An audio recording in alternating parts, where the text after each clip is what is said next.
Madame, Monsieur, bonsoir. Question d'actu spéciale Medays ce soir. L'organisateur du forum Medays, l'Institut Amadeus, a placé cette 14e édition sous le signe d'un nouvel ordre mondial international.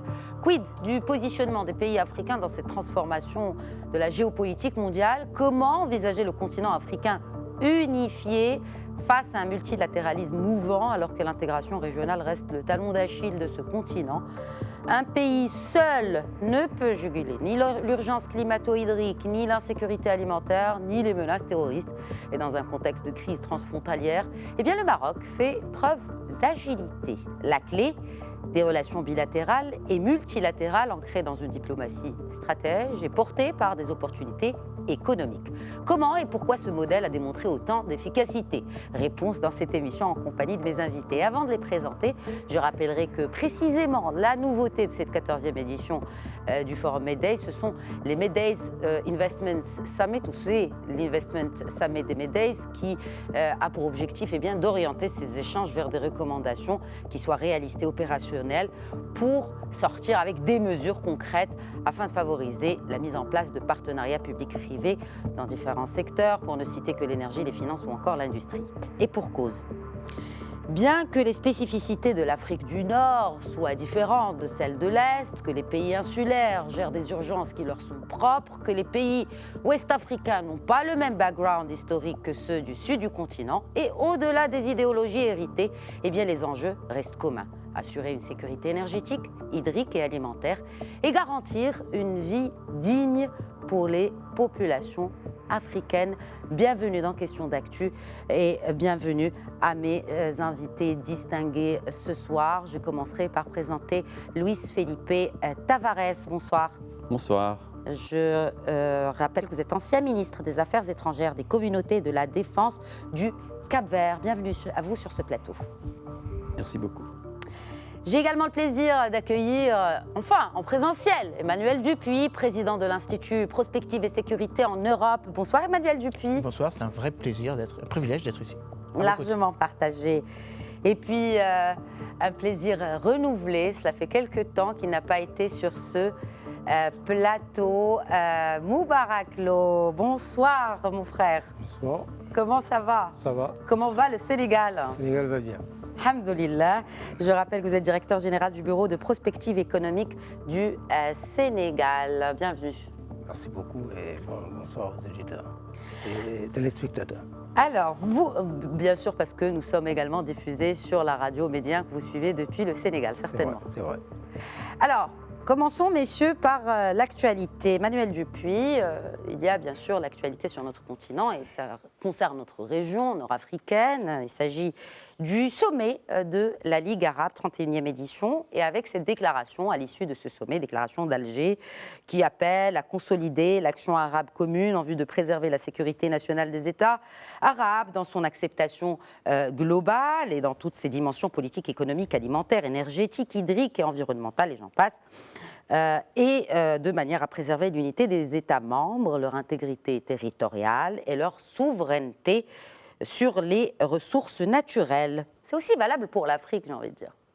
Bon, ce sont des mots un peu creux quand même, parce que ce sont des leitmotifs qui sont rappelés d'année en année. Néanmoins, il y a une réalité qui ne peut pas être masquée, c'est que ce sommet, qui devait être le sommet de la réunification des membres de la Ligue arabe, s'est soldé par des absences caractéristiques et caractérisées, puisque 11 chefs d'État et de gouvernement ne se sont pas rendus à Alger. Donc, d'une certaine manière, ça invalide l'appel, au demeurant fort légitime, de cette unité pan-arabe autour des thématiques transfrontalières, en tout cas qui nécessite une approche plus globale qui ne connaît pas les frontières, la lutte contre le dérèglement climatique, la lutte contre la criminalisation des migrations et évidemment l'adaptation à ce qui est un inacceptable commun et un facteur d'handicap pour le développement, c'est-à-dire la question du terrorisme. Force est de constater quand même que, à l'aune de la crise en Ukraine, on voit bien que l'unité arabe n'est pas là. Et l'unité d'un certain nombre de pays arabes et néanmoins membres de l'Union africaine ne sont pas forcément au rendez-vous. Donc cette manière d'appeler à une unité ne peut certainement pas être porté par un pays comme l'Algérie, qui, depuis maintenant quelques mois, a significativement caractérisé son rapprochement avec la Russie, avec un accord gazier, pétrolier, entre la Sonatrach algérienne et Gazprom, la société Gazprom russe, et puis qui, d'ici quelque temps, verra un méga contrat militaire, 12 milliards de dollars d'achat d'armement. Donc comment peut-on appeler à l'unité arabe alors que l'Algérie est en train Mais il y a eu consensus quand même dans cette communauté arabe sur, par exemple, le rôle du Maroc en ce qui concerne la question palestinienne, alors qu'il n'y a toujours pas consensus. Oui, bien sûr. C'est une réalité affirmée depuis quelques années maintenant, mais il y a un consensus sur certains rôles, dont celui du Royaume du Maroc. Le roi du Maroc garde sa présidence du comité Al-Quds et c'est une bonne chose. Depuis 1975, le Maroc a cette légitimité, cette capacité de pouvoir parler urbi et orbi sur la question de la bicéphalité de la création d'un État israélien, le maintien de la légitimité d'un État israélien et évidemment l'appel à un État palestinien. Et c'est utile que ce soit dit à Alger. Très bien. Alors, ma question par rapport au point commun qu'il y a entre cette déclaration-là, ces appels-là et les besoins en Afrique, justement, parce que, in fine, bon, c'est une partie de cette Ligue arabe se trouve sur le continent africain, en l'occurrence l'Afrique du Nord, mais cela est valable aussi, Moubarak Lo, sur d'autres pays du continent, quelle que soit leur position géographique, Est, Ouest, Centrale ou du Sud. Oui, c'est clair que si vous prenez les pays arabes qui sont en Afrique, en termes de population, je ne suis pas sûr que vous aurez la même population même en Asie. Parce que si vous prenez l'Égypte, l'Algérie, le Maroc, la Libye, la Tunisie, vous regroupez tout ça ensemble, avec la Mauritanie également, je pense que vous allez avoir une population supérieure à ce qui existe en Asie. Donc l'Afrique est aussi un continent arabe, on l'oublie souvent. Et d'ailleurs, si vous regardez l'Union africaine, elle a toujours soutenu, ce n'est pas un arabisme. Et donc, il y avait même une foire afro-arabe qui se tenait régulièrement, que soutenait l'Union africaine, qui est inscrite dans l'agenda de l'Union africaine. D'ailleurs, la langue arabe aussi est une langue de l'Union africaine. Si vous allez à l'Union africaine, ça fait partie des langues officielles. En même temps, il y a ce souhait de bâtir une Afrique unie, donc que ce ne soit pas balkanisé entre des langues ou des régions, comme le feraient certaines institutions qui séparent l'Afrique subsaharienne avec l'Afrique du Nord. On a une seule Afrique, donc qui est appelée à travailler ensemble. Ça se voit d'ailleurs dans les positions du Maroc de vouloir intégrer la CEDEAO, pour vous dire qu'on transcende cette, disons, cette unité basée sur la langue ou l'appartenance à une population, mais que c'est toute l'Afrique qui doit s'unir. Mais j'ai envie de dire que comme un peu les freins qui empêchent cet élan arabe, de la Ligue arabe, l'Union africaine souffre un peu des mêmes freins. Il y a bien sûr cette unité sur des questions qui sont centrales et il y a aussi ces appels, que ce soit pour la Ligue arabe ou pour l'Union africaine, d'activation, de réforme, de redynamisation de telles institutions. Oui, c'est clair que, en fait, dans le monde actuel, pour pouvoir donner aux institutions une utilité, il faut que ces institutions créent de la valeur. La question aujourd'hui, qu'est-ce que la Ligue arabe crée comme valeur ? Vous allez chercher, vous aurez du mal à trouver. L'Union africaine aussi, ce qu'elle crée comme valeur, c'est à questionner aussi, oui, Moubarak Lo. Donc, c'est ça la légitimité des institutions. Il faut que, parce que les États cotisent, assistent à des réunions, il faut que, au niveau opérationnel, qu'il y ait des actions concrètes qu'on sente que ça contribue à renforcer la coopération, les investissements, des projets d'intégration. C'est ça qu'il faut faire. Et donc, aujourd'hui, imaginez d'avoir, à partir du Maroc jusqu'en Égypte, une autoroute, disons, de classe internationale avec un chemin de fer, une ligne maritime régulière. C'est ce type de... Donc, renforcer la connectivité, avoir des coopérations au niveau industriel aussi. C'est ce type de projet qu'il faut mettre en avant. Pas simplement rappeler la langue ou l'aspect historique. les jeunes, les populations, ce qu'ils veulent, c'est vraiment du concret aujourd'hui. C'est sûr qu'ils veulent du concret. C'est valable pour l'Union africaine aussi. Alors, mais on ne peut pas parler d'Union africaine sans les organisations régionales. Vous avez cité la CEDEAO tout à l'heure, la Communauté des États de l'Afrique de l'Ouest, communauté bien sûr économique. Luis Felipe Tavares, en tant qu'ancien ministre des Affaires étrangères capverdien, selon vous, pourquoi les organisations régionales ont du mal à s'unir, ou pourquoi sont-elles aussi disparates en termes d'intégration, de taux d'intégration? Bonsoir à nouveau à tous. Permettez-moi de faire une observation rapide, parce que je suis au Maroc. Oui. Je ne viens pas très souvent au Maroc.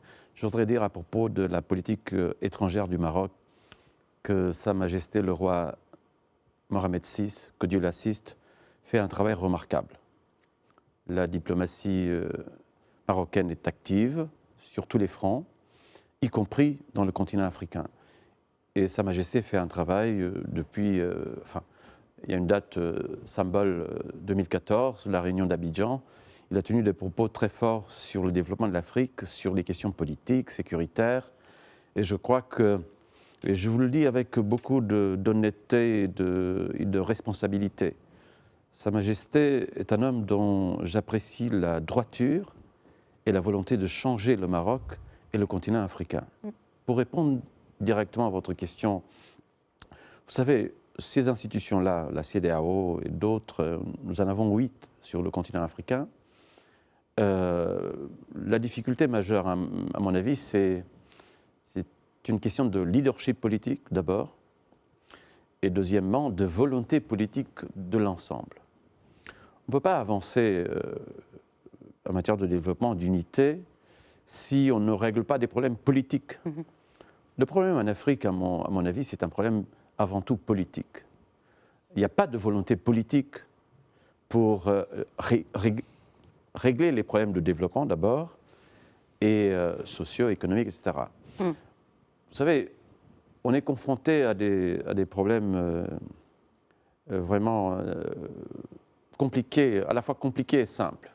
Regardez par exemple ce qui se passe au niveau des constitutions des pays africains. On a une façon très curieuse d'aborder cette question. Les chefs d'État, beaucoup, veulent changer la Constitution, ont une façon très drôle, et là je suis vraiment très gentil, pour respecter la Constitution. D'abord, ils la changent à leur guise, enfin à leur gré plutôt, et après, ils la respectent. C'est inacceptable, c'est inadmissible. Donc il y a ce problème politique qui est très important. Et à mon avis, comme ancien ministre des Affaires étrangères et ministre de la Défense, j'ai côtoyé beaucoup de collègues. Je crois que le problème politique est le problème numéro 1 de l'Afrique. Volonté politique, leadership. Beaucoup d'autres problèmes en découlent, parce que quand il y a un problème politique, il y a le problème sécuritaire, il y a le problème de développement, vous l'avez cité à juste titre. Absolument. Donc, mais ce que je veux dire, c'est que l'Afrique évolue quand même, parce que, au-delà de ce tableau assez sombre que vous avez dressé. Bien sûr. Bien sûr, factuellement, il y a aussi des aspects qui font positifs. Que... Absolument. Il y a des aspects positifs, absolument. bien sûr. Mais qui ne jouent pas en faveur de cette intégration régionale. On ne citait que l'exemple de l'Afrique du Nord ou d'autres régions qui restent quand même, qui ont du mal, qui avaient un bon élan, qui avaient une bonne dynamique, mais à cause de problèmes politiques, comme vous l'avez cité. Essentiellement politiques. Oui. Regardez par exemple, l'Union africaine a adopté un certain nombre de textes importants. Notre architecture institutionnelle juridique est bonne, mais dans la réalité, ça ne marche pas. Pourquoi ? Parce qu'il n'y a pas de volonté politique. Regardez le nombre d'États africains qui payent leurs cotisations. Là, ils vont payer parce qu'il y aura une réunion au mois de janvier. Les pays qui ne payent pas seront sanctionnés, donc ils vont payer. Mais du coup, l'institution ne fonctionne pas. Et les gens critiquent pour dire l'Union africaine est dans l'impasse. Mais l'Union africaine, ce sont les États africains, les chefs d'État. Et comme il n'y a pas de volonté politique, on aura du mal. Mais je pense qu'avec la nouvelle génération, qui est une génération TIC, Internet, tout ce qu'on connaît, je crois que ça va aller de l'avant et dans quelques années, je suis très optimiste sur l'avenir. Encore faut-il qu'elle accède, cette nouvelle génération, au pouvoir. Ben, elle va accéder, forcément. Elle va accéder. Dans 10-15 ans, il y aura beaucoup de changements en Afrique. Et je compte sur la jeunesse pour changer le continent africain et faire en sorte qu'on puisse aller de l'avant. L'Afrique sur la scène internationale avec la guerre en Ukraine, messieurs, Emmanuel Dupuy. C'est une question évidemment compliquée. Il suffit de voir le hiatus qui a pu se créer le 2 mars, le 24 mars et encore plus récemment à travers les résolutions onusiennes. Sur les 35 pays qui se sont abstenus, 17 étaient africains. Ça veut dire qu'il y a là un sentiment peut-être d'une appréciation biaisée ou en tout cas qui n'est pas la même que les 141 pays qui ont voté contre la Russie, ou en tout cas dénonçant ce qui est une violation de la charte de San Francisco, un pays qui envahit un autre pays souverain. Néanmoins, il y a une réalité que je veux plus positive. 17 pays se sont abstenus, sur 12 pays qui n'ont pas participé au vote, c'est le premier, je parle du premier vote, le vote structurant du 4 mars, 8 étaient africains. Ça veut dire que s'exprime une volonté d'un non-alignement, une résurgence de son alignement tel qu'il a pu être pensé en 1961 quand a été créé le mouvement des non-alignés. Tous les pays africains appartiennent à l'organisation du mouvement des non-alignés.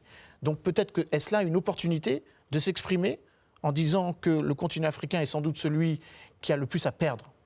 Premièrement parce que tous les pays africains achètent soit des fertilisants, de l'engrais ou des céréales à l'Ukraine, à la Biélorussie et à la Russie. Donc quoi qu'il arrive, peu importe si l'on soutient ou on ne soutient pas, peut-être faut-il rappeler à vos téléspectateurs qu'un seul pays africain soutient l'invasion de l'Ukraine, c'est l'Érythrée.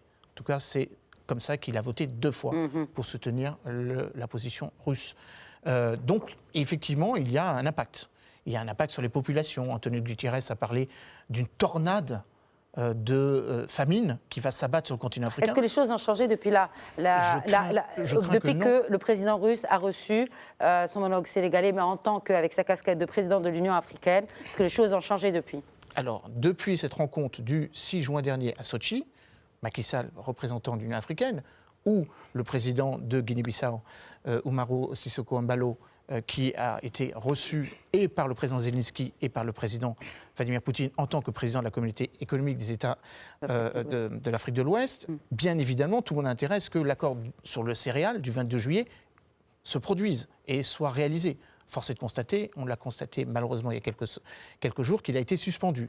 Donc, oui et non, il y a eu des améliorations. Néanmoins, il y a un autre élément, c'est que par dérivation, la conflictualité entre les pays occidentaux, schématisons l'Union européenne et l'OTAN et la Russie, se déplace sur le continent africain. Je ne veux pas dire que le conflit en Ukraine l'a provoqué. Il illustre un hiatus qui est en train de se créer entre un continent africain qui parfois regarde plus souvent ou de manière plus insistante du côté de Moscou, qui nous regarde désormais du côté de l'Union européenne ou du côté de mon pays, dont j'ai la modestie de penser que notre position est équilibrée. Donc il y a effectivement des enjeux qui sont bien plus structurants de dire ou de soutenir la position de l'Ukraine face à cette agression. Il y a aussi une volonté pour le continent africain de s'exprimer ou de pouvoir s'exprimer, de pouvoir faire passer ses doléances. Alors, là aussi, je vais répondre avec une réponse de Normand, oui et non. Il est écouté parce qu'il représente 54 votes au niveau de l'Assemblée générale des Nations unies, ce qui n'est pas rien. Il est écouté parce qu'il représente 3 membres non permanents, mais réguliers, le C3, au niveau du Conseil de sécurité, si je ne m'abuse, le Gabon, le Kenya et la Tunisie pour la période 2022-2023. J'espère, comme Macky Sall le répète à dessein, que le C10, qui va faire des propositions pour qu'il y ait une représentativité permanente, structurante, appelons ça une diplomatie démographique. C'est vrai que 1,2 milliard d'habitants aujourd'hui, 4 milliards d'habitants à la fin de ce siècle méritent plus qu'une représentation tournante. Ils méritent une représentation structurée, permanente. Mais ce qui est vrai au niveau... Mais par quel pays? Alors, là, vous rentrez dans le vif du sujet. Je crois que la meilleure façon de répondre à cette question est un peu de l'éluder, en disant que ce n'est pas un pays, c'est l'Union africaine. L'Union africaine devrait représenter le continent africain et d'avoir un siège de membre permanent, et donc la présidence tournante. Il faudrait revoir peut-être la charte des Nations Unies. Oui, ça c'est parfaitement amendable. Ce qui est plus compliqué, c'est d'exclure un pays du Conseil de sécurité. Par contre, on peut très bien réformer s'il y a un consensus. Après tout, si la Chine, la Russie, les 2 membres permanents qui se revendiquent ou se piquent d'être du côté des populations africaines, présentent une position contraire à celle du Japon, de l'Allemagne, en tout cas de ceux qui voudraient élargir le Conseil de sécurité, les populations africaines jaugeront si oui ou non ces pays sont des partenaires fiables. Mais pour ne pas prolonger le débat, la représentativité de l'Afrique ne se limite pas à l'ONU. La représentation de l'Afrique doit se positionner dans toutes les instances internationales, au niveau de l'Organisation mondiale du commerce. Je dis que l'Union africaine mériterait d'avoir une place unique parce que l'Union européenne représente une voix au sein de l'OMC et non pas 27. Je crois que Macky Sall, je reviens du forum sur la sécurité de Dakar, l'a répété, il va porter, et je crois que c'est utile, le fait que la CEDEAO, avec ses 750 millions d'habitants, avec quasiment son 850 milliards de PIB cumulés, a sa place au sein du G20. Un G21 dans lequel il y aurait les 20 économies les plus dynamiques et le continent africain, ou après tout peut-être la CEDEAO, qui pourrait, parce que je reprends mon propos, les chiffres que je donne sont ceux de la CEDEAO et non pas du continent africain, qui représente plutôt 3,3 trillions, 3300 milliards de PIB cumulés. Ça veut dire que le continent africain a parfaitement sa place, d'autant que si on a assumé, et je crois que c'est utile de le percevoir comme une première étape, l'unité politique, janvier 2017, le retour du Maroc après 33 années d'absence. L'étape suivante, c'est l'unité économique. Et la zone de libre-échange continentale africaine participe de cette triangulation des grandes zones économiques, Amérique du Nord, Asie, et entre les deux, Euro-africaine. C'est l'un des défis, hein, c'est cette mise en œuvre de la ZLECAf Moubarak Lô. Nous avions évoqué la question dans de précédentes rencontres, notamment dans le cadre de questions d'actu. Mais aujourd'hui, nous nous trouvons à Tanger, en marge de cette 14e édition des May-Days. Et on voit qu'il y a beaucoup d'appels à ce qu'on puisse trouver tout simplement des solutions qui soient réalistes pour que cette intégration africaine soit, ou cette voix africaine soit entendue à l'international. Concrètement, aujourd'hui, est-ce qu'on a déjà des prérequis qui y sont remplis par différents pays, disons représentés par l'Union africaine, qui fassent que ces solutions-là soient adaptées aux réalités aujourd'hui que l'on vit? Manque de connectivité, électrification, sécurité alimentaire avec la guerre en Ukraine, tout cela fait que on a l'impression qu'on a du mal à trouver des solutions communes aux défis communs plutôt. Oui, bon, sur la guerre en Ukraine, j'aimerais appeler à la prudence. C'est vrai qu'il y aura un impact sur la croissance. Moi-même, j'ai eu à faire des papiers là-dessus. Il y aura un impact sur la croissance parce que la croissance, cette année, sera moindre que l'année dernière. C'est vrai que l'année dernière, c'était une situation exceptionnelle parce qu'il y avait... La reprise après Covid. Bon, voilà, il y avait un rebond. C'est toujours comme ça en économie. Après une baisse, on a une forte croissance, mais après, ça revient. Et donc, mais on n'est pas encore au niveau avant la Covid. Donc, il faudra encore beaucoup d'années avant qu'on retrouve les niveaux d'avant Covid. L'inflation aussi a augmenté fortement cette année. Ça va baisser l'année prochaine, mais ça va être encore supérieur au taux d'avant Covid. En revanche, sur la sécurité alimentaire, je pense qu'on ne peut pas juste se fonder sur l'histoire ou l'historique pour anticiper le futur. Bon, ceux qui font un peu de l'économétrie, c'est toujours dans le modèle, ils rejettent ça. Bon, ils ont des critiques qu'ils appellent les critiques de Lucas, qui disent qu'on ne peut pas faire le futur avec le passé. Effectivement, les États vont s'ajuster. Je veux dire, il n'y a pas que le blé. Si on peut avoir le blé ukrainien, on va chercher le blé ailleurs, mais on va aussi utiliser le mil ou d'autres céréales. Donc, il y aura cet ajustement qui fera que l'insécurité alimentaire annoncée, pour moi, n'est pas en tout cas crédible. Mais pourquoi il n'y a pas Il y a aujourd'hui des menaces d'insécurité alimentaire en Afrique, Moubarak. Ce n'est pas la guerre en Ukraine. Il faut voir plutôt des variables internes, les inondations. D'accord. Les conflits internes. Les conflits internes. Mais ce n'est pas la guerre de l'Ukraine. Tout ce qu'on prend de l'Ukraine peut être remplacé par une production soit africaine. Bon, j'ai bien aimé un mot utilisé par le ministre marocain de l'Industrie, qui a utilisé le concept de souveraineté 2.0. pour dire que l'essentiel, c'est qu'entre amis, vous soyez souverains. Donc, les pays africains, ils vont soit chercher des produits de substitution à l'intérieur du pays, ou bien chercher dans les pays voisins et les pays amis. C'est le cas aujourd'hui. C'est le cas aujourd'hui, donc pour moi, il n'y a pas de menace particulière, en tout cas liée à la guerre en Ukraine. C'est valable pour l'engrais. Le Maroc est un grand producteur d'engrais. Si on ne peut pas le prendre d'Ukraine, eh bien, on va l'acheter du Maroc ou bien même promouvoir la production d'engrais dans les autres pays. Nous, on a beaucoup de phosphate qui est transformé en engrais en Inde. Ça va nous pousser à faire l'engrais au Sénégal. Le deuxième Surtout élément, qu'il y a le gaz aujourd'hui au Sénégal. bien sûr. Le deuxième élément, c'est... Le gaz, on en a besoin pour faire des engrais. Le deuxième élément, c'est que, paradoxalement, la situation de crise au niveau international peut être un stimulant pour l'intégration régionale.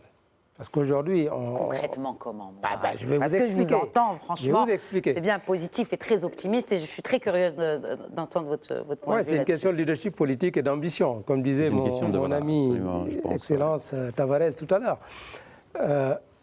Si vous ne pouvez pas vous approvisionner au niveau international, la demande est là. Ce qui est important, c'est la demande. La production s'adapte toujours à la demande, si les capacités sont là. Les capacités existent. Donc il y a des investissements qui vont se faire. Parce que la zone de libre-échange continentale, je viens de faire un papier là-dessus d'ailleurs qu'il a analysé de long en large. Pour qu'elle fonctionne, il faut qu'il y ait de l'industrialisation. Il faut qu'il y ait de la transformation au sein du continent. Bien évidemment, si on ne peut pas acheter d'Ukraine ou de Russie, il va y avoir des opportunités d'investissement en Afrique parce que la demande est là.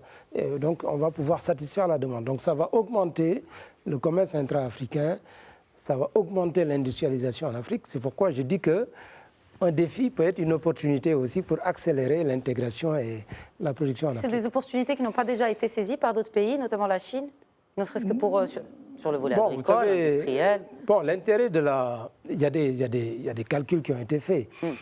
Si on met en œuvre la ZLECAf avec la réduction des droits de douane, plus la réduction des barrières non tarifaires, donc qu'on facilite le commerce, qu'on mette en place les infrastructures logistiques. Tout à l'heure, on parlait de Tangémet, qu'on développe les ports, qu'on développe la connectivité, qu'on développe aussi le financement, les infrastructures routières, ferroviaires, etc. Tout ça permettra bien évidemment de pouvoir rendre l'offre africaine plus compétitive que l'offre qui viendrait de la Chine. Parce que n'oubliez pas que la Chine, aujourd'hui, les salaires augmentent. Ensuite, il y a beaucoup de production aujourd'hui que la Chine sera obligée de quitter. Bon, c'est un peu ce que les économistes appellent les vols d'oies sauvages. C'est-à-dire la compétitivité du pays ne lui permet plus de produire des produits qui ne sont pas à haute valeur ajoutée. Et donc, c'est une opportunité aussi pour les pays africains offensifs qui peuvent faire de la manufacture, de pouvoir développer des activités comme le Maroc, comme d'autres pays. Très bien. Alors, l'Afrique-Europe, aujourd'hui, un nouveau chapitre est en train de s'écrire. Cela vous fait grimacer, Emmanuel Dupuy, mais je poserai la question au diplomate avéré, Luis Felipe Tavares. Il y a toujours aujourd'hui une Afrique-Europe où elle doit être repensée? Si oui, par qui? Comment? Quel est le rôle de pays leaders, j'ai envie de dire, pour réactiver cette Afrique-Europe agonisante, selon certains observateurs? D'abord, un mot rapide sur l'Ukraine, sur la guerre en Ukraine. Je viens d'un pays, comme je l'ai dit tantôt, qui est un havre de paix et de sécurité. L'agression russe est inacceptable, inadmissible. Nous, le Cap-Vert, nous partageons les mêmes valeurs que l'Union européenne et les États-Unis. État de droit, fonctionnement de la démocratie, des libertés. Et donc, on est solidaire du peuple ukrainien et nous partageons les mêmes valeurs que, je le répète, mais c'est très important, que les pays européens et les États-Unis. Là-dessus, on est clair et on le restera. Nous condamnons fermement l'agression russe de l'Ukraine. Concernant la question que vous me posez, vous savez, ça fait déjà quelques années que nous discutons sur les rapports entre l'Europe et l'Afrique. Je crois que les initiatives qui ont été prises à la fois par le président Emmanuel Macron sont bonnes, on est dans la bonne direction. On a eu des réunions assez intéressantes depuis 2014 avec le sommet 2015 avec le sommet d'Abidjan et d'autres réunions à Bruxelles et un peu partout sur le continent africain, même au Sénégal, on a eu des discussions aussi sur ce partenariat. Je pense que le concept actuel est bon. c'est un concept win-win, fondé sur la confiance, la solidarité, le partenariat. Et je crois qu'il faut continuer de travailler et faire en sorte qu'on dépasse, là encore, les textes, les règlements, les conventions qui sont signées entre... Vous ne pensez pas qu'aujourd'hui, il y a un désaveu des populations africaines envers la France, en l'occurrence? Vous avez parlé d'Emmanuel Macron. Je ne pense pas. Vous savez, je crois que la France a un président qui est un homme, là aussi, remarquable, intelligent, jeune, dynamique. Parfois, il n'a pas... Mais est-ce que la diplomatie française suit le dynamisme de son président, enfin du président de la République?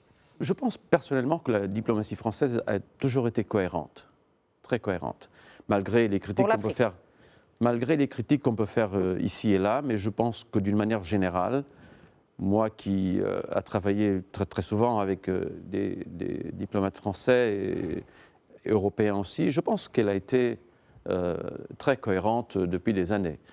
Bien sûr, il y a des aspects qui sont critiquables ou pas, mais globalement, je pense que l'action de la France est positive parce que je vous ai cité ce que fait depuis, il est dans son deuxième mandat, le président Macron, mais globalement, il affirme la place de la France dans le monde, en Europe. C'est un pays important au niveau européen, mais au niveau mondial. Et je crois qu'il ne faut pas critiquer la France là-dessus concernant la politique africaine. Je ne pense pas qu'avec le président Macron, on a la France-Afrique qu'on a connue dans le passé. On a beaucoup plus de pragmatisme, de tentative de promouvoir l'état de droit, le respect du fonctionnement des institutions.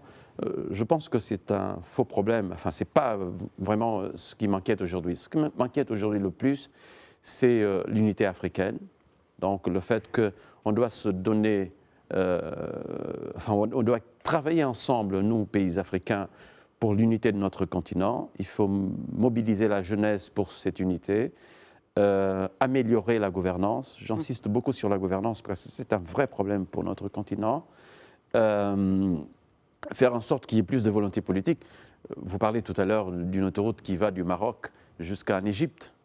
Mais comment voulez-vous faire des autoroutes comme ça quand les pays africains entre eux, ils ferment des frontières? Regardez ce qui s'est passé en Afrique de l'Ouest entre le Cameroun et le Nigeria et le Cameroun et d'autres pays, à cause de l'insécurité, à cause des problèmes commerciaux, économiques, etc. Donc, il faut qu'on arrive à régler ce genre de problèmes. Mais pour régler ces problèmes-là, qui sont vraiment très préjudiciables aux non-populations, il faut de la volonté politique, il faut mettre en place tout l'arsenal juridique, institutionnel que nous avons conçu depuis des années au niveau de l'Union africaine. Mais comme je vous ai dit, moi j'ai espoir parce que la jeunesse africaine d'aujourd'hui, elle est différente de la jeunesse d'il y a quelques années. Et c'est un pays, un continent qui est de plus en plus connecté aujourd'hui, l'Afrique. Et je pense que dans une dizaine d'années, le temps qu'il y aura des changements, il y a beaucoup de gens qui vont, c'est le cycle normal de la vie, oui.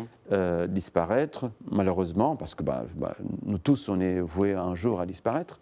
Mais je pense que les nouvelles générations vont prendre la responsabilité de concevoir une Afrique unie, développée, de paix, de sécurité, enfin, qui promeut la paix et la sécurité. Et je suis là-dessus plutôt optimiste. Mais concernant la France, je le répète, elle est cohérente. Le président Macron est cohérent avec ce qu'il a dit quand il s'est présenté pour la première fois.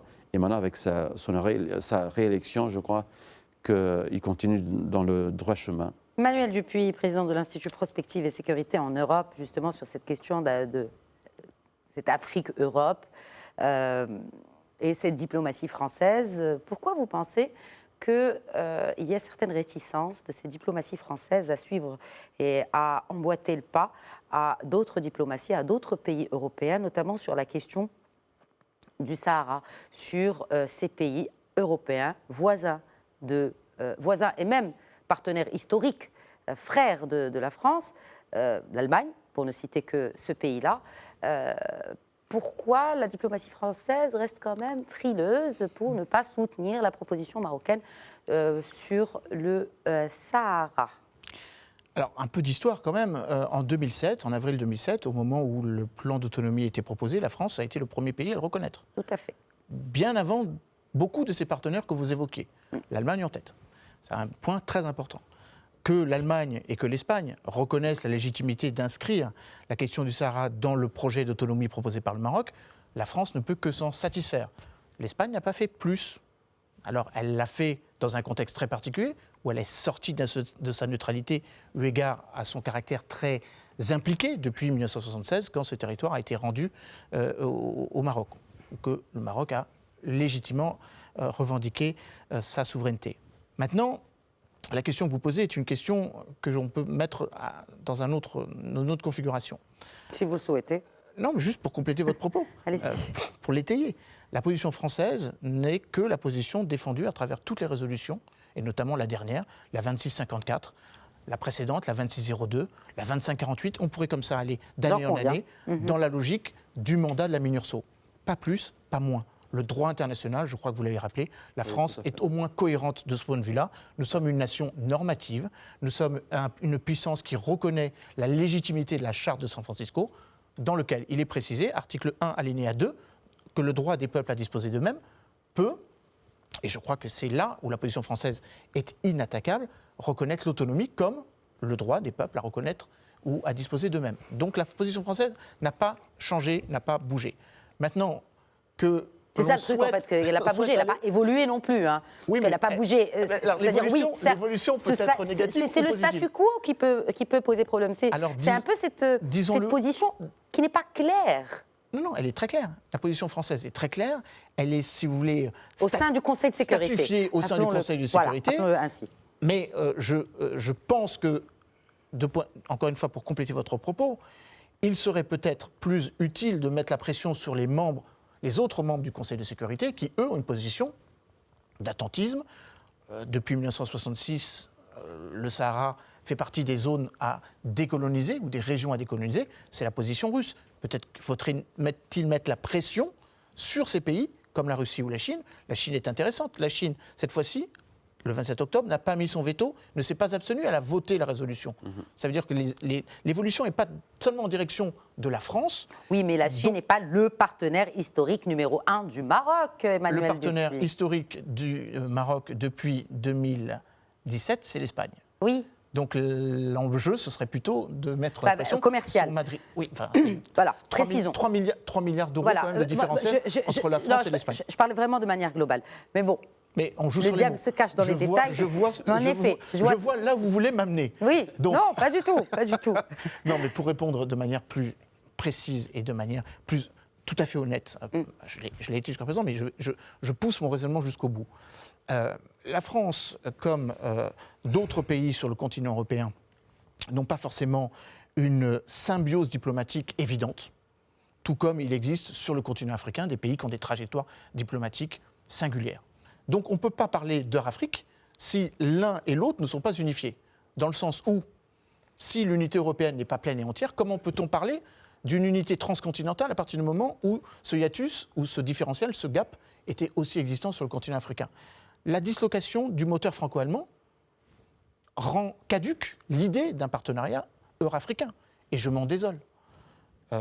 Nous sommes tous en concurrence. L'Allemagne est devenue le principal partenaire de l'Union européenne vis-à-vis du continent africain, le principal investisseur. Nous sommes concurrencés par l'Italie en Tunisie, par nous Français, l'Italie en Tunisie, l'Espagne au Maroc et la vous, Chine Européens, par la Chine et la Russie et la Turquie et j'en passe. La Chine, la Turquie et bien d'autres, et évidemment l'Inde. La fiancée du monde aujourd'hui. L'Inde et le Japon. Elle est très courtoisée. Mais on doit être très intelligent pour défendre nos intérêts. Vous savez, une fiancée, quand elle va se marier, elle doit faire en sorte que le fiancé le mérite. La dot, c'est importante. Et voilà. Mais on doit être très intelligent. Je crois que c'est une opportunité pour notre continent, être très courtisé de par le monde, par les grandes puissances. Et j'inclus la Turquie parce qu'elle est présente. Il y a un sommet Turquie-Afrique maintenant. Mais je pense que la réponse appartient aux Africains avant tout. Alors, pour compléter mon propos en quelques mots, moi je crois qu'il ne faut pas cataloguer, ni finalement antagoniser les positions. Je crois que le continent africain est un continent d'avenir et tout le monde sur la planète a conscience de l'immense potentiel. Développement halieutique qui est sous-exploité aujourd'hui. Les 60% de terres arables que contient le continent africain. L'immense capacité de réserve gazière, pour l'instant non exploitée pour des raisons de coût. Parce qu'il y a sur le continent africain une partie des réserves mondiales qui désormais sont plus rentables à exploiter qu'ils ne le furent il y a 20 ou 30 ans. Donc ça veut dire qu'il y a là une opportunité d'un développement endogène grâce aux fonds exogènes venus de l'extérieur. Je ne crois pas qu'il faille antagoniser les externalités. Par contre, il faut que le continent africain se fasse désirer. Et donc, d'une certaine façon, fasse jouer la concurrence. Et j'en viens à votre question. La France doit être à la hauteur de cette concurrence et ne pas estimer, et je reprends peut-être entre vos deux positions, ne pas surestimer... Moi, c'est des questions. Oui, là, justement, des questions. Et l'affirmation de M. le ministre. Et donc, également mon affirmation. La France a un peu, par le passé, estimé qu'elle n'avait pas besoin de faire d'efforts sur quelque chose qui, historiquement, structurellement, l'a positionnée comme une nation spontanément africaine. Je crois que non. Je crois que la concurrence est vive. Elle est vive, vous l'avez dit en utilisant votre propos, je vais le reprendre. Les nations sœurs, l'Italie et l'Espagne et l'Italie ne nous font aucun cadeau sur le continent africain. Et je trouve que c'est de bonne guerre. C'est de bonne guerre. Enfin, pour moi.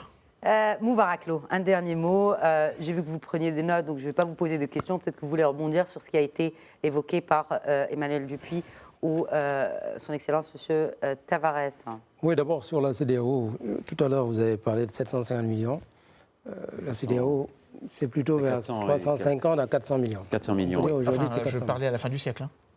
Bon, la fin du siècle, ce sera plus. La fin du siècle sera plus. Non, la fin du siècle sera beaucoup plus. Je crois. D'accord. C'est si on est 400 millions aujourd'hui. Mais c'est 400 millions aujourd'hui. En général, tous les 400 millions, je vous l'accorde. Voilà, donc je vais vous donner la formule d'ailleurs pour doubler la population. Le PIB aussi, on est à peu près autour du 20e mondial. 21e même. Voilà. Ouais. Donc maintenant, pour ce qui concerne la France et le plan marocain d'autonomie, vous savez... Les avancées aussi majeures en Afrique, voilà. Rappelons-le. Oui, avec les ouvertures de consulats et tout. Tout à fait. Je pense qu'au-delà des Nous, on vient d'ouvrir une ambassade ici à Rabat, Voilà. il y a quelques semaines. Voilà, au-delà des C'est un normes, pas dans ce sens-là. il y a également les signaux. Je pense que la France, il y a aussi les signaux. La diplomatie, les signaux comptent. Et le plan d'autonomie du Maroc, moi, je l'ai étudié de long en large, de manière profonde, comme un chercheur. Je n'ai pas vu une alternative crédible en face.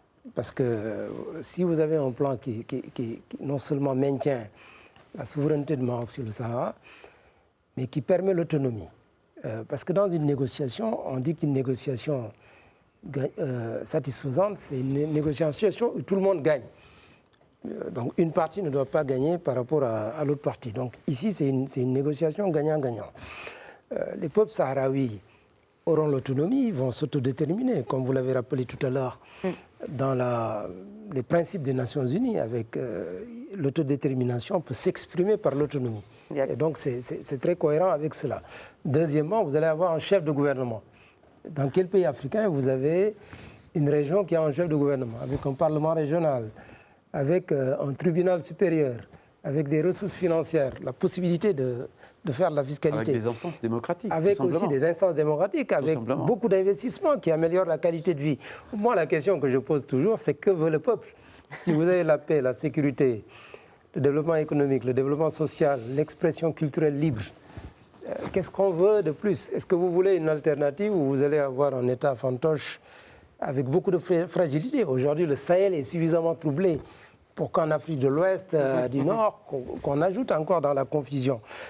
Ensuite, n'oubliez pas que dans les principes de l'Union africaine, on veut bâtir les fédérations des États-Unis d'Afrique. C'est ça qui est dans le traité d'Abuja depuis 1991, avec des étapes.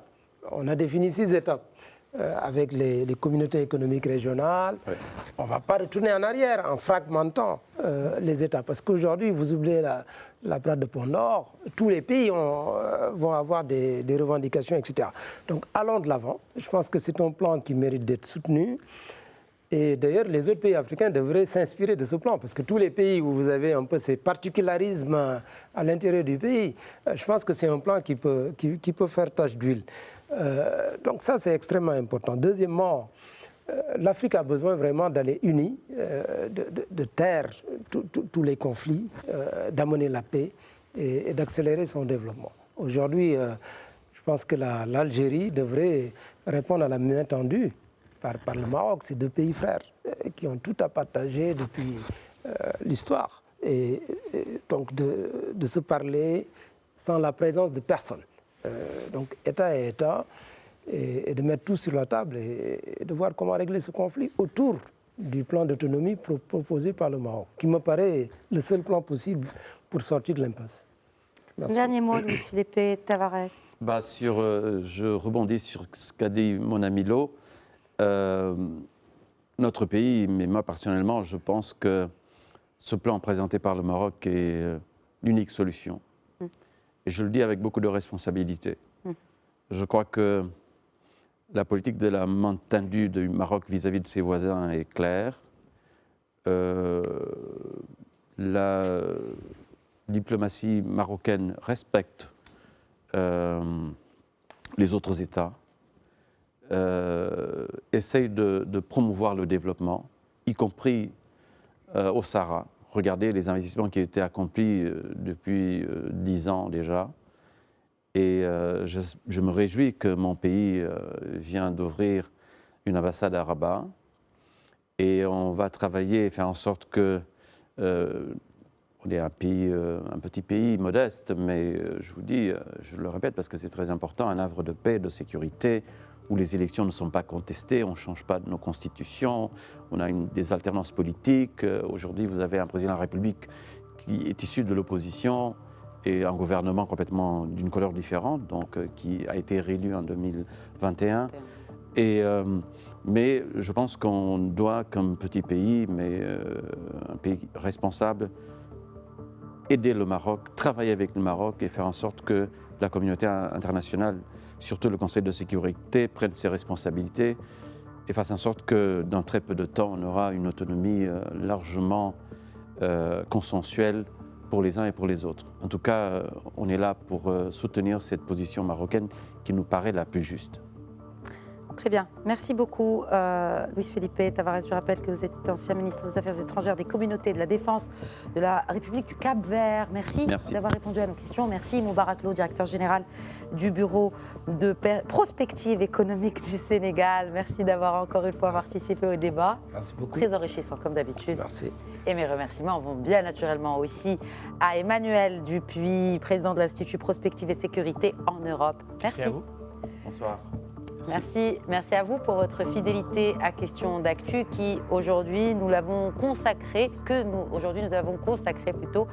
au Forum Medays qui se tient à Tanger et qui est à sa 14e édition sous le haut patronage de Sa Majesté le Roi Mohamed VI. Sur ce, je vous souhaite une très bonne soirée.